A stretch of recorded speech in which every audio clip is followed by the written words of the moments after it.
11 divided by 4. Here 4 is a divisor, so we need multiplication table of 4. 4 times 0, 0. 4 times 1, 4. 4 times 2, 8. 4 times 3, 12. 4 times 4, 16. 4 times 5, 20. 4 times 6, 24. 4 times 7, 28. To find out the multiplication table of 4, just add 4 with the previous step. 0 plus 4, 4. 4 plus 4, 8. 8 plus 4, 12. 12 plus 4, 16. 16 plus 4, 20. 20 plus 4, 24. 4 goes into this 1 how many times? 0 times, as 1 is less than 4.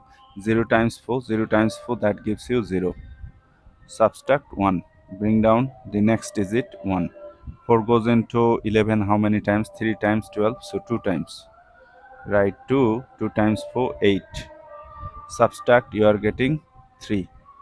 So our answer is 0, 2 means 2, remainder 3. But if you want to write your answer in decimal form, then take here decimal, add number of zeros, bring down the first 0. Before this 0 there is a decimal. Decimal must come to the quotient directly. 4 goes into 30 how many times? 8 times 32.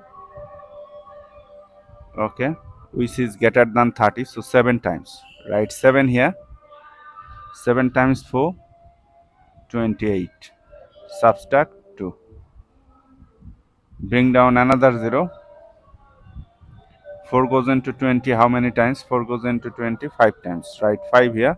5 times 4, 20. Subtract 0. So our answer is 2.75.